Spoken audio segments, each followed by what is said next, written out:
Dawn Truax, Director of Education Outreach here at Stageworks Theater, and I'm wearing a hat because I really need a haircut. And you might really need an activity to do with your kids. Segue. Here's an activity that's fun, it's creative, and it draws on important social skills. See, I not only teach drama, I also teach team building. And this activity draws upon both. It's called The Unfinished Story. Very simply, at the end of this PSA, I'm going to read a very short story about a few children who are on the verge of an adventure, and it ends in a cliffhanger.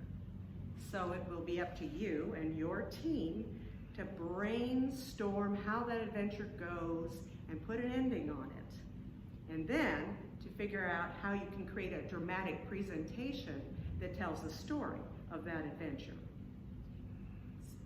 Pretty much anything goes. I only have one hard, fast rule, and that is everybody has to be involved. Even if you're just standing there being a tree, you're still involved. Now, I do have some important guidelines. Number one, time limit. I cannot stress how important putting a time limit on this activity can be.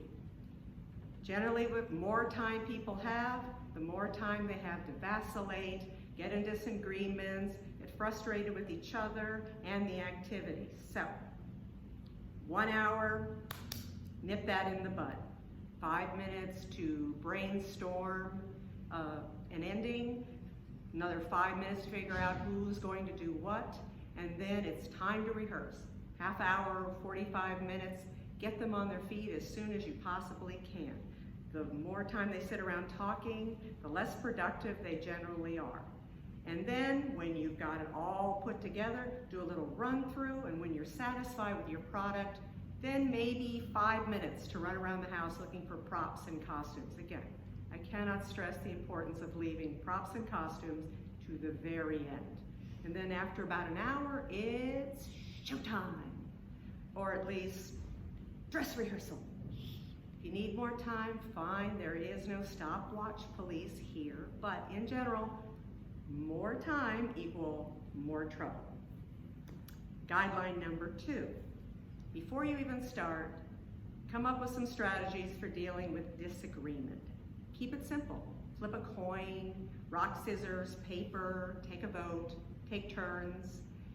Allow the kids to work it out among themselves as much as you possibly can with you supervising, because the more they work it out on their own, the more they're getting out of the activity. Now, you might have to jump in and suggest a compromise, or my personal favorite, if you've got 2 strong ideas, try out both of them. A lot of times when you get something on its feet, it becomes very clear what's going to work and what's not. And guideline number 3, pet peeve of mine, kids are going to want to recreate their favorite movie or TV show. Who can blame them? Try to steer them away from that. Maybe have a token reference to a favorite movie, but don't slavishly copy the plot.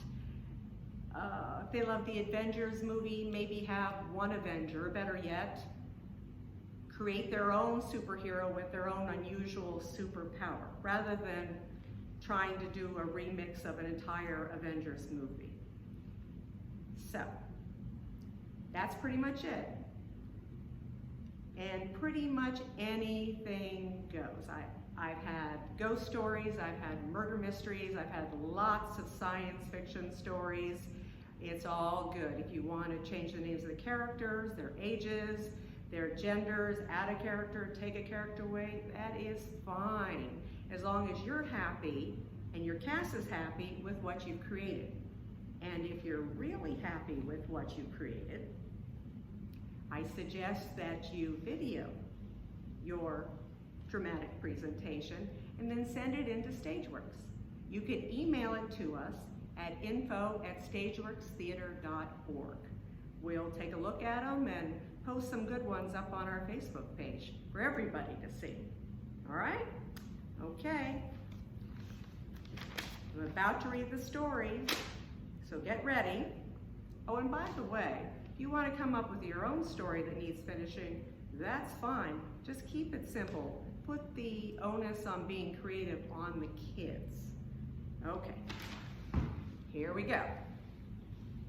What happens next? Michael and Brittany had a job to do. Their uncle bought them an orange tree. Their mother told them, well, if you want to keep it, it's up to you to take care of it. You can start by planting it in the backyard. So Michael grabbed a shovel and started looking for a good place to dig. Brittany looked up online how to plant an orange tree. She printed out the instructions and joined her brother in the backyard. Michael had already made a few tries at digging holes.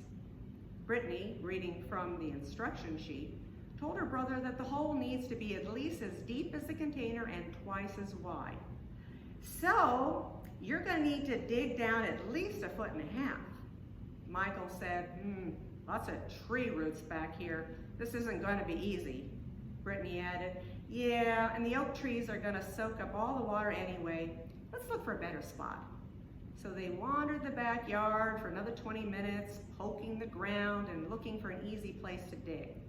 Finally, at the very edge of the yard, they found a spot where the digging was really easy.